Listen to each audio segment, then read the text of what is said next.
सिया राम जय जय राम, राम सिया राम जय जय राम।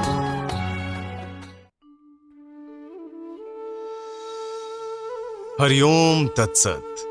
तो चलो एक बार फिर सब ही के संग मिलकर हरि कथा को एक नयो प्रसंग शुरू करें। सच कहें तो आज हम जरा ज्यादा ही उत्साहित हो रहे हैं। रामलला की कथा कहने और सुनने में अद्भुत आनंद आता है। और आज तो हम कथा शुरू कर रहे हैं, वो भी रामलला के जन्म के प्रसंग से। तो चलो, त्रेता युग की बात है कि ऋषि विश्वश्रवा और राक्षसी राजकुमारी कैकसी का एक पुत्र भयो रावण। अब रावण की बात करें तो उसके दादा पुलस्त्य सप्त ऋषियों में एक थे और ब्रह्मा के मनसपुत्र हते। इस हिसाब से तो उसका कुल ही शुभ कुल होना चाहिए था, है ना?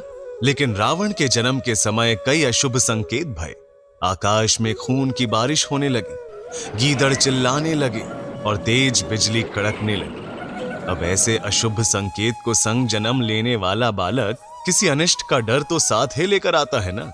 और तो और उसके 10 सिर और 10 जोड़ी हाथ थे और उसके पिता ने उसे दशग्रीव नाम दिया, यानी कि 10 गर्दन वाला। अब ऐसे तो रावण आधा असुर और आधा ब्राह्मण हतो और भगवान शिव का बड़ा भक्त। उसने शिव जी की भक्ति में बड़ी कठिन तपस्या की, जिससे उसे जीवन अमृत का वरदान मिला। मतलब कि जब तक रावण जीवित रहेगा वो अजय ही रहेगा। उसने शिव जी से जे वरदान भी मांगो कि उसे देवता, राक्षस, स्वर्गीय जीव कोई ना मार सके।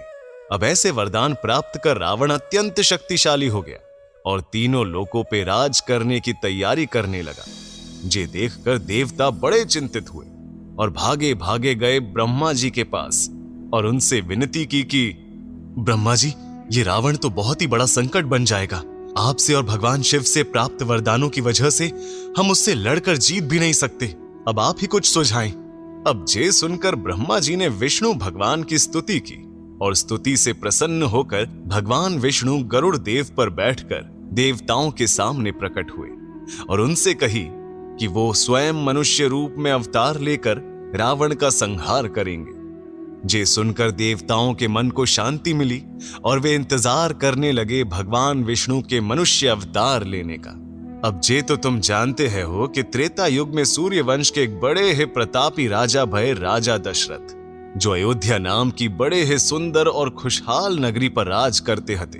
अब यूं तो महाराज दशरथ के पास संसार के सभी सुख, धन धान्य, ऐश्वर्य, राजकाज सब ही कुछ हतो। अब जे तो तुम अपने आसपास भी देखते होंगे कि सभी लोग किसी न किसी कारण से दुखी और परेशान रहते हैं, है ना? तो राजा दशरथ की 3 रानियां हथी, कौशल्या, कैकई और सुमित्रा। लेकिन तीनों रानियों में से एकौ के भी कोई संतान नहीं थी और जे बात राजा और तीनों रानियों को खाए जात थी। तो एक दिन राजा दशरथ ने गुरु वशिष्ठ से पूछी कि गुरुदेव, आप है इस समस्या का कोई समाधान बताए।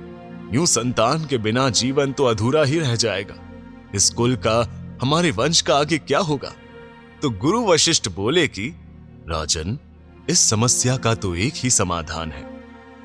राजन ने पूछा, वो क्या गुरुदेव? पुत्र कामेष्ठी यज्ञ बड़ा ही शक्तिशाली यज्ञ है। साफ हृदय और सही विधि से यज्ञ करेंगे तो संतान की प्राप्ति निश्चित है। महाराज दशरथ तो जे सुनकर फूले नहीं समाये। उन्होंने तुरंत यज्ञ करवाने का आदेश दे दिया। अब यज्ञ की तैयारियां होने लगी। महाराज ने श्रृंगी ऋषि को आमंत्रित किया।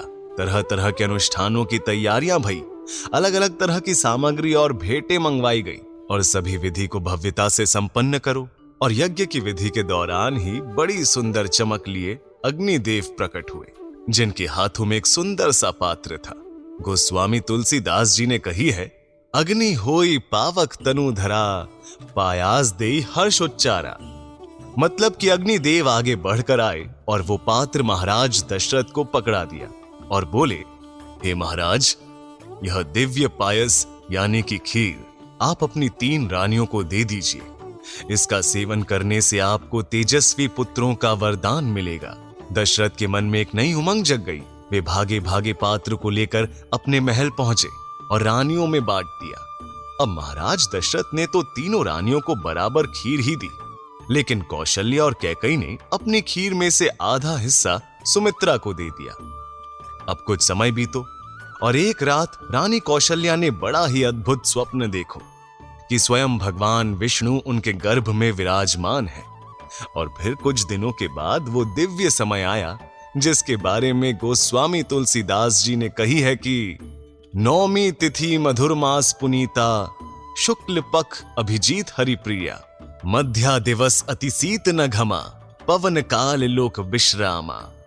कि पवित्र चैत्र का महीना, नौमी तिथि हती शुक्ल पक्ष और भगवान का प्रिय अभिजीत मुहूर्त, दोपहर का समय, ना बहुत सर्दी थी ना धूप थी। ऐसा सुंदर और पवित्र सा समय सब लोगों को शांति देने वाला था। और जोग लग्न ग्रह बार तिथि सकल भय अनुकूल, चार अरुचार हर्षजुत राम जन्म सुखमूल। कि जब सभी योग ग्रह तिथि सभी अनुकूल भय, तब ही हमारे राम लला का जन्म भयो, जिनके जन्म से संसार का कल्याण भयो। और रानी कौशल्या ने जब अपने लाला का मुख देखा तो वे चकित रह गई। ऐसी दिव्य चमक हथी चेहरे पर, अद्भुत तेज हथा। महर्षि वाल्मीकि ने रामायण में कही है कि रानी कौशल्या ने एक पुत्र को जन्म दिया, जिनकी आंखें कमल की तरह लाल थीं, लंबी बाहें थीं, गुलाबी होठ थे और बाल्यकाल में भी उसकी आवाज ढोल की तरह गूंजती थी। अब तुम समझो कि जे कोई साधारण बालक तो थे नहीं, जे तो स्वयं नारायण के अवतार थे। इतनी शुभ घड़ी में देवता भी सब ही नतमस्तक हुए गए और पुष्पों की वर्षा करने लगे। सभी ऋषि मुनि भी आनंद से झूम उठे और अयोध्या नगरी का कोना कोना दीपों से जगमगाने लगा। राजा दशरथ का हृदय गर्व और खुशी से भर गया।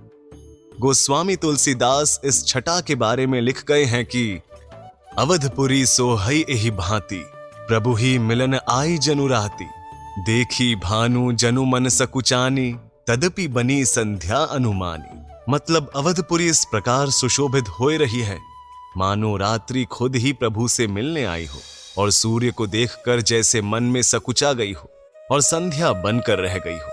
अगर धूप बहु जनु अंधियारी, उड़ई अबीर मनहु अरुनारी, मंदिर मनी समूह जनु तारा, नृप गृह कलश सोइंदु उदारा, भवन बेद धुनि अति मृदुबानी, जनु खग मुखर समय जनु सानी, कौतुक देखी पतंग भुलाना, एक मास ते जात न जाना।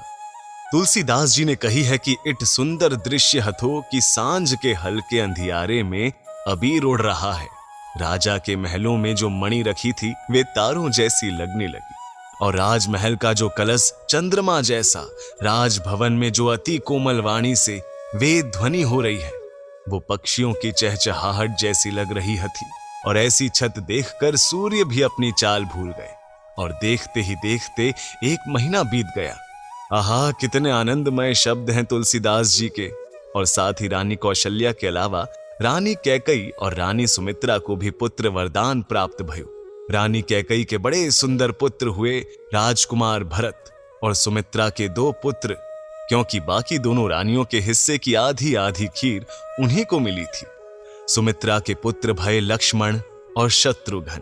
अब तुम सोचो, अयोध्या नगरी के वासी कितने प्रसन्न भय होंगे। इतने सालों तक राजकुमारों का रास्ता देखने के बाद जब प्रजा को समाचार मिला होगा कि 4 राजकुमार का जन्म भयो है, तो प्रजा तो खुशी से झूम उठी होगी, है कि नहीं? बस ऐसा ही आनंद हमें भी आता है हर बार जब हम राम लला के जन्म की कथा सुनाते हैं। अब जन्म के कुछ दिनों के बाद समय आया 4 राजकुमारों के नामकरण का। तो राजा दशरथ गुरु वशिष्ठ के पास गए और उनसे सलाह मांगी कि राजकुमारों के नाम कैसे होने चाहिए। तो गुरु वशिष्ठ ने कही, जो आनंद सिंधु सुख राशि, सीकर तैं त्रिलोक सुपासी, जो सुख धाम राम असनामा, अखिल लोक दायक विश्रामा। ये जो आनंद के उस समुद्र जैसे हैं जिसके एक कण से तीनों लोक सुखी होते हैं, आपके उस पुत्र का नाम राम होगा, जो सदा ही सभी लोगों के सुख के कारक होंगे। फिर गुरु बोले कि विश्व भरन पोषण कर जोई, ताकर नाम भरत अस होई, जाके सुमिरन तै रिपुनासा, नाम शत्रुहन वेद प्रकाशा। वो जो सभी का भरण पोषण करते हैं, आपके दूसरे पुत्र का नाम होगा भरत, और जिनके नाम के स्मरण से शत्रुओं का नाश होगा उनका यानी कि आपके तीसरे पुत्र का नाम शत्रुघ्न होगा। और अंततः जो श्री राम के अति प्रिय हैं, लच्छन धाम राम प्रिय सकल जगत आधार, गुरु वशिष्ठ ते ही राखा लच्छी मन नाम उदार, उनका नाम लक्ष्मण होगा। इस तरह से गुरु वशिष्ठ ने चारों राजकुमारों का नामकरण करो। जानते हो, रामायण की घटनाओं का वर्णन बौद्ध और जैन धर्म ग्रंथों में भी मिलता है, और वाल्मीकि और तुलसीदास जी के अलावा भी कई लोगों ने राम कथा अपने अपने तरीकों से लिखी और सुनाई है। तो जे तो हथी रामलला के पृथ्वी पर जन्म की कथा। अब इसके बाद रावण के संहार तक भगवान ने क्या लीलाएं रची, जिनकी अलग अलग बड़ी ही प्रेरक और रोचक कथाएं हैं, जैसे गुरुकुल शिक्षा, राक्षस संहार, सीता स्वयंवर, वनवास प्रस्थान इत्यादि। सब ही कथाएं रोचक तो हैं ही, और इन सभी में हमारे जीवन का सार भी छुपा हुआ है। तो अगले अंक में भी आना जरूर। तब तक के लिए बोलो जय सिया राम।